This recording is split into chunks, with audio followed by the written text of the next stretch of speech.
AI adalah artificial intelligence atau super brain ya, otak super yang diciptakan oleh manusia yang berisi segala sesuatu informasi yang ada di seluruh dunia ya.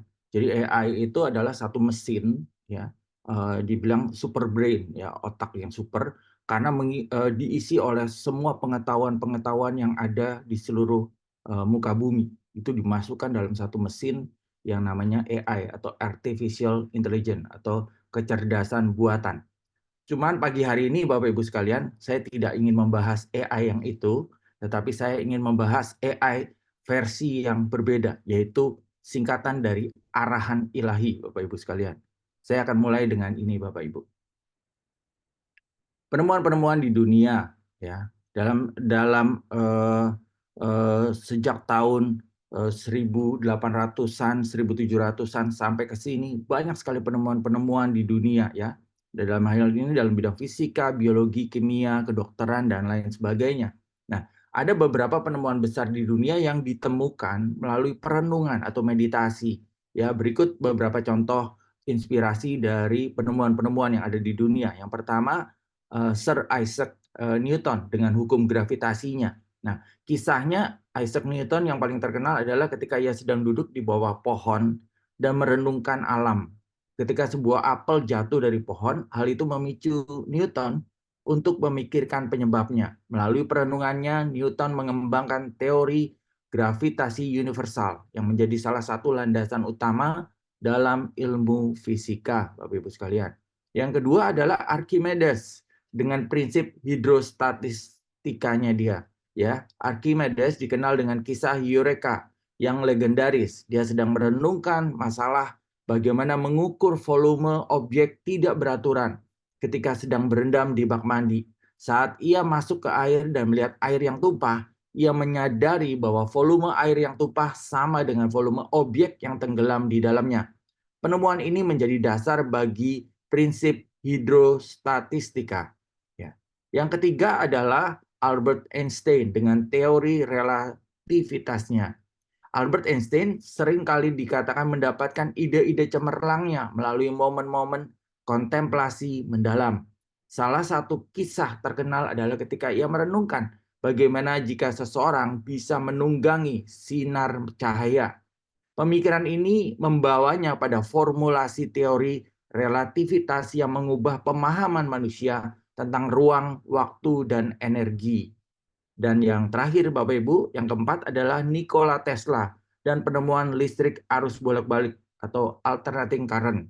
Ya, Nikola Tesla dikenal sebagai seorang penemu yang sering mendapatkan ide-ide cemerlangnya melalui meditasi. Tesla seringkali membayangkan penemuannya dengan sangat rinci dalam pikirannya sebelum benar-benar menciptakannya di dunia nyata. Salah satu penemuan terbesar Tesla yaitu listrik arus bolak-balik atau alternating current yang kemudian menjadi standar di seluruh dunia, diyakini adalah hasil dari perenungan mendalamnya. Baik, kita masuk dalam firman Tuhan yang diambil dari Mazmur 1 ayat 1 sampai 3 dalam terjemahan The Passion Translation.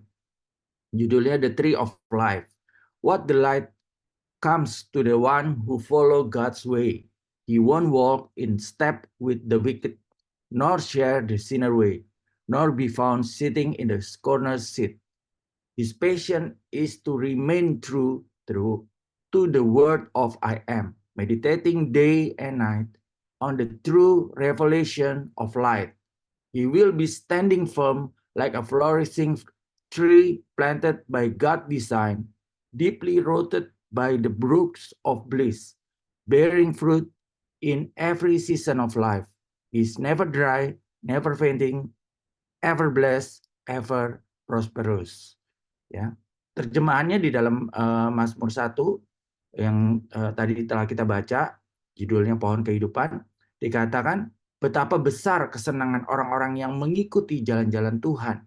Mereka tidak akan berjalan seiring dengan orang jahat, atau mengikuti jalan orang berdosa, atau duduk di tengah para pengejek.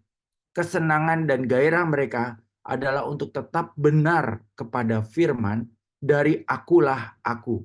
Merenungkan pernyataan terangnya yang benar, siang dan malam. Mereka akan berdiri teguh seperti pohon yang tumbuh dengan subur, yang ditanam menurut rancangan Allah, berakar di dekat aliran air kebahagiaan, menghasilkan buah dalam setiap musim di hidup mereka. Mereka tidak pernah kering, tidak pernah roboh, selalu diberkati, selalu makmur. Tetapi betapa berbedanya orang jahat. Mereka semua seperti debu ditiup angin, dihalau menuju kehancuran. Orang jahat tidak akan tahan pada hari penghakiman, karena Allah tidak akan membela mereka. Apapun yang mereka kerjakan, tidak ada yang akan berhasil atau bertahan lama, karena mereka tidak mendapat bagian dengan orang-orang yang berjalan dalam kebenaran. Tetapi betapa berbedanya bagi kekasih-kekasih Allah.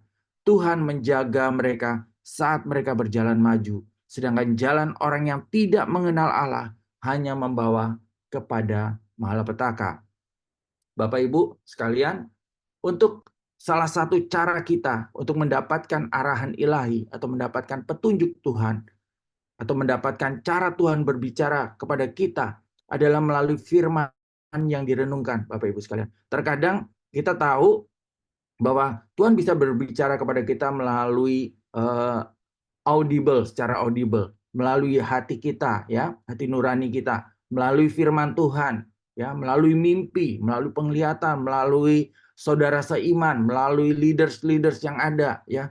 Tuhan bisa memberikan arahan ilahi, ya. Tetapi salah satu cara kita mendapat arahan ilahi dan cara tercepat mendapatkan arahan Tuhan adalah dengan merenungkan firman-Nya yang selalu ada bersama dengan kita, yaitu firman Tuhan, yaitu Alkitab, ya, baik di gadget kita maupun Alkitab kita secara fisik, ya Bapak Ibu sekalian. Jadi untuk mendapatkan arahan-arahan Tuhan, untuk mendapatkan keputusan-keputusan Tuhan, untuk mendapatkan petunjuk-petunjuknya Tuhan, sebenarnya kita memiliki satu tools yang luar biasa, yaitu firman yang kita renungkan, firman yang ada dekat dengan kita, firman yang tidak jauh, firman yang selalu ada di samping kita, yang ada di hati kita, yang bisa kita akses anytime, Bapak Ibu sekalian. Ya, saya percaya setiap kita memiliki Alkitab, baik yang fisik maupun yang di gadget Bapak Ibu masing-masing. Dan firman itu, ya, adalah salah satu arahan Tuhan, arahan ilahi untuk setiap kita mendapatkan arahan Tuhan dengan cara tercepat adalah dengan merenungkan firman-Nya. Nah, makna kata merenung, Bapak Ibu sekalian, dalam bahasa Ibrani yang digunakan di Mazmur 1 ayat 2 tadi, merenungkan Taurat siang dan malam adalah hagah, ya. Kata ini memiliki arti yang sangat kaya dalam bahasa Ibrani dan mencakup makna lebih dari sekedar merenung atau memikirkan. Hagah dapat diterjemahkan sebagai merenungkan, tetapi secara harfiah juga berarti menggumam, berpikir dengan penuh perhatian, membicarakan, atau mengulang-ulang dalam hati. Makna hagah lebih mendalam daripada hanya sekedar perenungan mental. Ini melibatkan tindakan aktif dari pembicaraan atau pengulangan firman Tuhan, baik secara vokal maupun internal, sehingga firman Tuhan tidak hanya dipikirkan, tetapi dihidupi dan dirasakan. Perenungan ini tidak sekedar melibatkan otak, tetapi juga hati, mulut, dan jiwa. Sebuah tindakan kontemplatif yang intens dan terus-menerus. Ketika digunakan dalam Mazmur 1 ayat 2, hagah menyiratkan bahwa orang yang diberkati adalah mereka yang terus-menerus merenungkan, menggumamkan, mengulang-ulang firman Tuhan dalam hidup mereka. Hal ini dilakukan siang dan malam, menunjukkan bahwa hubungan mereka dengan firman Tuhan bukanlah sesuatu yang bersifat sementara atau ritualistik, tetapi adalah cara hidup yang menyeluruh dan konsisten. Kata ini menggambarkan dedikasi yang dalam kepada firman Tuhan sebagai sumber kebijaksanaan dan panduan hidup.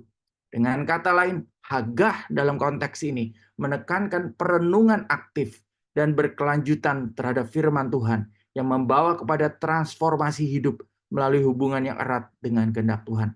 Jadi Bapak Ibu sekalian, ketika kita merenung, itu melibatkan tidak saja otak kita, tetapi hati kita, mulut kita, jiwa kita. Ya, ketika kita merenungkan firman Tuhan dikatakan hagah, ya, menggumam sambil berpikir dengan penuh perhatian. membicarakan, mengulang-ulang dalam hati. Itu dijelaskan dengan baik sekali dalam bahasa Ibrani dengan kata hagah. Nah, renungan berasal dari kata renung, artinya secara tenang, diam-diam memikirkan sesuatu atau memikirkan sesuatu dengan mendalam. Renungan adalah hasil merenung. Merenung adalah aktivitas berpikir mendalam atau deep thinking. Merenung dan merenungkan adalah proses berpikir secara mendalam dengan konsentrasi untuk benar-benar memahami sesuatu. Hal ini menyangkut penyerapan suatu pengajaran dan juga menyangkut hal-hal yang merupakan pengalaman pribadi yang telah dialami. Mengingat kembali pengalaman-pengalaman di masa lampau, memikirkan dengan sungguh-sungguh dan menimbang-nimbang hal-hal yang terjadi sekarang, atau memikirkan dengan serius hal-hal yang mungkin terjadi di masa depan adalah termasuk hal-hal yang ada dalam makna perenungan ini. Setiap pengajaran perlu proses lanjutan, yaitu perenungan. Untuk merenung dengan cara yang benar, seseorang harus bebas dari hal-hal yang bisa menyimpangkan perhatian seakan-akan sendiri saja dengan pikirannya. Makna perenungan yang dimaksud dalam Alkitab adalah merujuk kepada seseorang yang memikirkan firman dan jalan Allah dan menerapkannya kepada seluruh kehidupannya sesuai dengan Mazmur 1 ayat 2, Mazmur 63 ayat 7, Mazmur 77 ayat 13, dan Mazmur 143 ayat 5. Nah, kegiatan ini dalam bahasa umum disebut dengan meditasi. Bapak Ibu, ada 12 kata merenung atau merenungkan atau perenungan dalam bahasa Ibrani. Begitu pentingnya perenungan, begitu pentingnya kata merenung sehingga diulang-ulang di dalam Alkitab, khususnya dalam bahasa Ibrani. Ada 12 kata ya yang mirip ya, yang serupa, yaitu merenung, merenungkan, dan perenungan ya. Ada tadi kita udah bahas mengenai hagah, yaitu merenungkan, hagut yang artinya perenungan, hagik yang artinya perenungan, higayon perenungan, syuak perenungan, syiak merenungkan, sikah perenungan, damam tenang berdiam diri merenungkan sesuatu, garsah merenungkan firman Allah hingga remuk jiwanya dan mempedulikan, titemi meletakkan ke dalam hati, sumbalo mempertimbangkan atau merenungkan, mele tau, promele tau, memikirkan, merenungkan, dan mempedulikan. Jadi Bapak Ibu, betapa pentingnya arti kata merenung sehingga sampai dituliskan dalam 12 kata yang berbeda di dalam bahasa Ibrani. Ditekankan pentingnya merenungkan, ditekankan pentingnya perenungan, ditekankan pentingnya untuk kita merenung. Dan ini kebiasaan dari bangsa Yahudi, ya, orang-orang Ibrani, ditekankan dari kecil, ditekankan, diajarkan bagaimana merenungkan firman, membaca Taurat, merenungkannya, membaca Taurat, merenungkannya, membaca Taurat, merenungkannya sampai mendapatkan sesuatu esensi yang kita katakan rema di dalam hati kita. Nah, Bapak Ibu sekalian, kalau Bapak Ibu jalan-jalan ke Kyoto di Jepang, itu ada satu jalanan kurang lebih 2-3 kilo ya, yang disebut Philosopher Path ya. Philosopher Path itu adalah jalan filsuf ya. Nah, biasanya ceritanya zaman dulu ya di Jepang, di Kyoto itu orang filsuf-filsuf itu duduk di bawah pohon ini ya. Ada pohon sakura ya, ada sungai kecil ya. Itu mereka duduk di bawah itu, teduh sekali Bapak Ibu, sambil merenung, bermeditasi, merenungkan, membaca buku, merenungkan ya. Sampai hari ini waktu terakhir saya ke sana juga saya ketemu orang-orang yang duduk-duduk di pinggir ini, jembatan ini ya, di pinggir sungai ambil membaca buku Bapak Ibu sekalian. Philosopher Path yang namanya ya, di Kyoto, Jepang. Nah, orang-orang terpelajar atau cendekiawan di dunia dalam hal ini filsuf-filsuf menyadari pentingnya arti merenung, menemukan jawaban sebagai esensi dari suatu permasalahan. Mereka mencari jalan keluar dengan merenung dan berkontemplasi. Jadi mencari jawaban dengan merenung dan berkontemplasi, Bapak Ibu. Nah, apa itu contemplative thinking? Contemplative thinking adalah proses berpikir yang mendalam, reflektif, dan penuh perhatian, melibatkan fokus pada satu ide atau masalah untuk memahami maknanya secara mendalam, seringkali tanpa gangguan eksternal. Dalam contemplative thinking, seseorang cenderung merenungkan hal-hal besar seperti tujuan hidup, moralitas, atau penemuan intelektual. Contohnya adalah tadi ya, Albert Einstein menggunakan contemplative thinking saat membayangkan bagaimana jika seseorang bisa menunggangi sinar cahaya. Ia merenungkan ide ini dengan mendalam dan perlahan-lahan membentuk teori relativitasnya. Melalui proses berpikir reflektif, Einstein bisa memahami konsep ruang dan waktu dengan cara yang benar-benar baru. Contemplative thinking memungkinkan seseorang menemukan wawasan baru dengan merenungkan sesuatu secara mendalam dan memberikan waktu bagi pikiran untuk berkembang. Nah, Bapak Ibu sekalian, firman Tuhan di mata Daud ya. Di dalam Mazmur 119 dikatakan, "Oh, betapa aku mencintai semua yang telah kau singkapkan. Aku dengan hormat merenungkannya sepanjang hari. Perintah-perintahmu memberiku keunggulan atas musuh-musuhku. Mereka tidak pernah menjadi usang. Aku bahkan menjadi lebih pintar dari guru-guruku sejak aku merenungkan dan menyerap nasihatmu. Aku menjadi lebih bijaksana daripada orang bijak tua hanya dengan melakukan apa yang kau katakan padaku. Aku memperhatikan langkahku, menghindari parit dan alur kejahatan, sehingga aku dapat menghabiskan seluruh waktuku untuk menaati firman-Mu. Aku tidak pernah membuat jalan memutar dari rute yang kau tetapkan. Kau memberiku petunjuk yang begitu baik. Firman-Mu begitu pilihan, begitu lezat. Aku lebih menyukainya daripada masakan rumahan yang terbaik. Dengan instruksimu, aku mengerti kehidupan. Itulah sebabnya aku membenci propaganda palsu. Dengan firman-Mu, aku dapat melihat kemana aku pergi. Mereka melemparkan seberkas cahaya di jalanku yang gelap. Aku telah berkomitmen dan aku tidak akan pernah kembali dari hidup dengan perintah-Mu yang adil. Segala sesuatu hancur berantakan ya Tuhan. Persatukan aku kembali dengan firman-Mu. Hiasi aku dengan perkataan-perkataan-Mu yang terbaik. Ya Tuhan, ajari aku aturan-aturan-Mu yang kudus. Hidupku sedekat tanganku sendiri. Tetapi aku tidak melupakan apa yang telah Kau singkapkan. Orang-orang jahat berusaha sekuat tenaga untuk menjauhkanku dari jalur. Tetapi aku tidak menyimpang sedikit pun dari jalan-Mu. Aku mewarisi buku-Mu tentang kehidupan. Itu milikku selamanya. Sungguh anugerah. Dan betapa bahagianya itu membuatku. Aku berkonsentrasi untuk melakukan persis apa yang kau katakan. Aku selalu melakukannya dan akan selalu melakukannya. Bapak Ibu sekalian, ini adalah firman Tuhan di mata Daud ya, sesuai dengan terjemahan dari The Message dari Mazmur 119 ayat 97 sampai 112 Bapak Ibu sekalian. Kita melihat bagaimana Daud sangat hormat, dia katakan, aku dengan hormat merenungkannya sepanjang hari. Firman-Mu begitu pilihan, begitu lezat. Aku lebih menyukainya daripada masakan rumahan yang terbaik.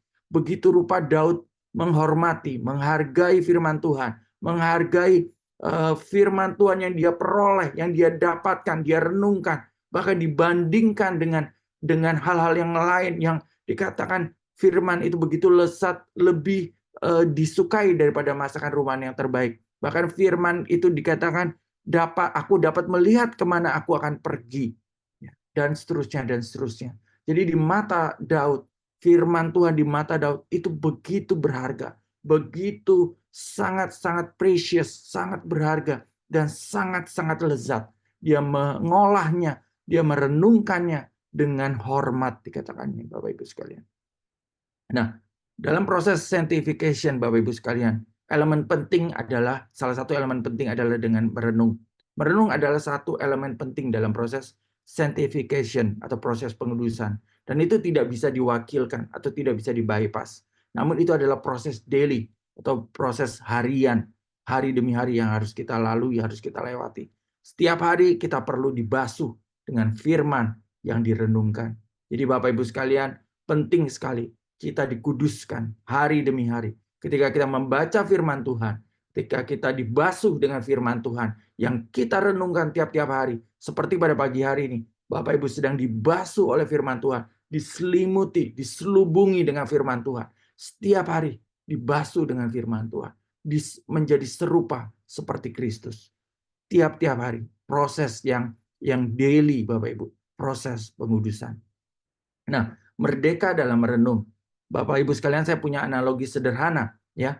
Secanggih-canggihnya mobil yang kita kendarai Bapak Ibu sekalian. Mobilnya secanggih apapun ya, terisi bensinnya penuh ya. Tetapi itu tidak akan membawa kita kemanapun juga ya. Mobil yang bagus, mobil yang canggih, bensinnya penuh, tidak akan membawa kita kemanapun juga. Namun ketika engkau mengambil alih kemudi, mulai take action, dalam hal ini mulai merenungkan firman Tuhan secara intens, itu akan membawa kita ke tujuan yang more than you expect. Jadi mobil itu kalau diumpamakan seperti firman Tuhan, bensinnya itu diumpamakan adalah Roh Kudus dan pengemudinya adalah kita, ya. Mobilnya bagus, bensinnya penuh, tetapi tidak akan membawa kemana-mana. Kalau kita tidak take action, dalam hal ini merenungkan firman, mulai merenungkan firman secara intens, mulai hagah merenungkan firman dengan intens, itu akan membawa kita ke tujuan yang more than you expect. Seperti yang tadi kita baca di dalam Mazmur 119 dikatakan, ketika dia merenungkan firman Tuhan, dia tahu dia akan menuju kemana. Itu yang Daud sampaikan, Bapak Ibu.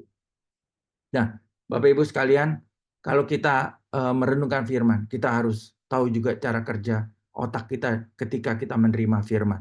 Nah, cara otak manusia berpikir dan merenungkan firman Tuhan adalah dengan proses yang kompleks, melibatkan beberapa aspek mental, spiritual, dan emosional. Berikut adalah penjelasan mengenai bagaimana proses ini terjadi, Bapak Ibu. Yang pertama adalah pemrosesan kognitif. Ketika seseorang membaca atau mendengar firman Tuhan, otak memproses informasi tersebut secara kognitif.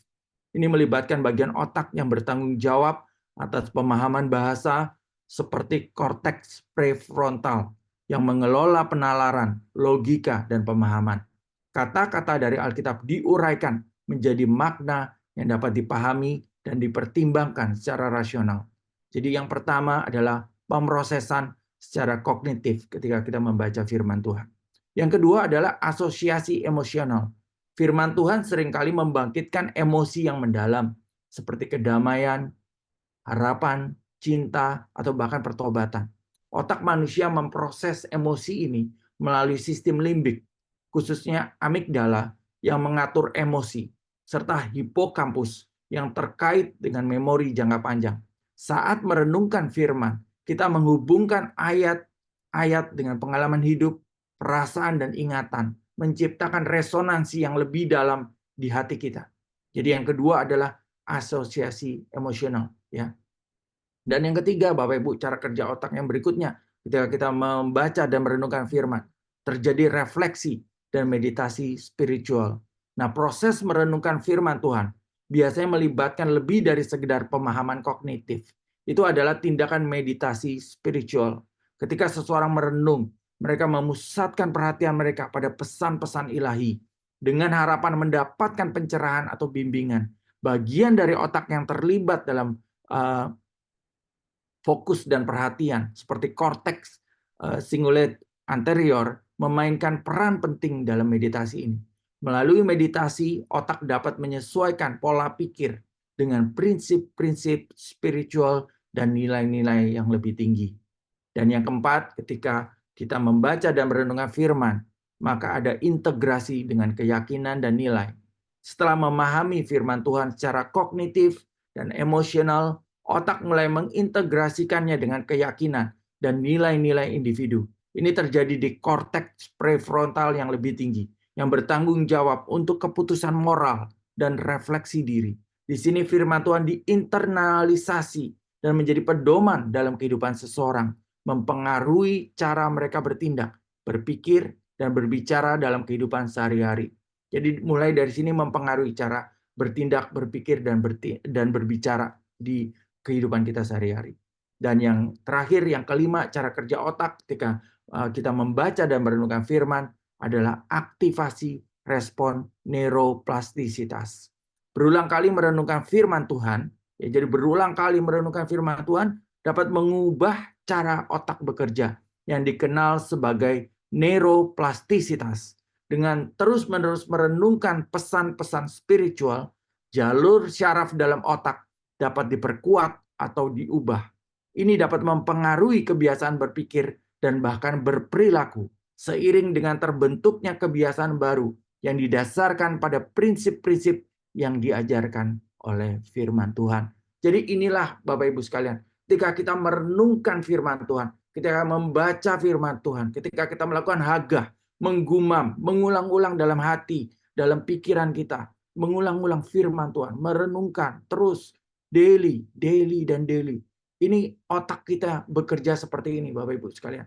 Dia memproses kognitifnya, terjadi asosiasi emosional, ada refleksi dan meditasi spiritual, integrasi dengan keyakinan dan nilai, dan yang terakhir adalah aktivasi respon neuroplastisitas. Dan itu membentuk cara kita berpikir, membentuk tindakan-tindakan kita, membentuk cara kita berbicara dalam kehidupan sehari-hari. Sehingga firman yang kita renungkan, yang kita baca itu menjadi firman yang hidup di dalam diri kita. Firman yang kita perkatakan, firman yang mengatur cara kita berpikir, firman yang mengatur cara kita bertindak. Sehingga benar firman Tuhan yang katakan di dalam kitab Yosua 1 ayat 8. Janganlah engkau lupa memperkatakan kitab Taurat ini, tetapi renungkan itu siang dan malam, supaya engkau bertindak hati-hati sesuai dengan segala yang tertulis di dalamnya. Sebab dengan demikian, perjalananmu akan berhasil dan engkau akan beruntung. Bapak Ibu sekalian, kita harus menyelimuti diri kita, mengelilingi diri kita dengan firman Tuhan. Setiap hari kita selimuti diri kita dengan firman Tuhan. Firman itu yang menolong kita, membantu kita dalam setiap keputusan-keputusan yang kita ambil, dalam tindakan-tindakan kita, dalam cara bicara kita, dalam cara berpikir kita. Firman itu mempengaruhi kita. Jangan kita dipengaruhi oleh hal-hal yang di luar firman, Bapak Ibu sekalian, ya, tetapi hanya oleh firman. Firman itu yang akan menghidupkan cara berpikir kita. Keputusan-keputusan yang ambil, kita jadi hati-hati. Bukan keputusan-keputusan yang sembrono. Ketika kita merenungkan firman, perkataan kita menjadi perkataan yang teratur, yang hati-hati. Perkataan yang benar-benar, perkataan yang membangun, bukan menghancurkan. Ya. Jadi banyak hal ketika kita menyelimuti diri kita dengan firman Tuhan, maka kita akan menjadi pribadi yang semakin serupa dengan Kristus. Kristus, ya, Tuhan Yesus ketika berjalan di muka bumi, dia hanya memperkatakan firman, Dalam kesendiriannya ketika dicobai di padang gurun, dia hanya memperkatakan firman. Ketika dia diuji oleh orang-orang Farisi, ahli Taurat, dia hanya memperkatakan firman. Ketika dia bersama murid-muridnya, dia hanya memperkatakan firman yang dia renungkan. Jadi kita pun sebagai anak-anak Tuhan, kita harus belajar memperkatakan firman Tuhan dan merenungkannya siang dan malam. Supaya kita bertindak hati-hati sesuai dengan segala yang tertulis di dalamnya. Sehingga perjalanan kita berhasil dan beruntung. Baik Bapak Ibu sekalian, saya selesai. Besok dalam Morning Chapel Bapak Ibu akan dilayani oleh hambanya Bapak Boy Santo Pasaribu dengan tema menolak jalan yang mudah. Baik, mari kita berdoa. Bapak yang Maha Baik, terima kasih Tuhan. Engkau mengajari kami dan mengingatkan kembali kami Tuhan untuk melakukan hagah, merenungkan firman-Mu,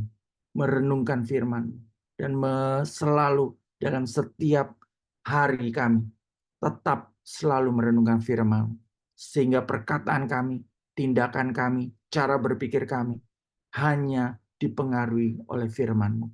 Tuhan, kami berdoa biar Tuhan terus menolong kami untuk tetap konsisten, bisa terus merenungkan firman-Mu, untuk memiliki kekuatan, untuk memiliki kemauan, kehausan, dan kelaparan untuk selalu merenungkan firman-Mu. Kiranya berkat-Mu turun atas seluruh peserta Morning Chapel pagi hari ini Tuhan. Pengalaman-pengalaman baru, pengalaman-pengalaman iman bersama dengan Tuhan.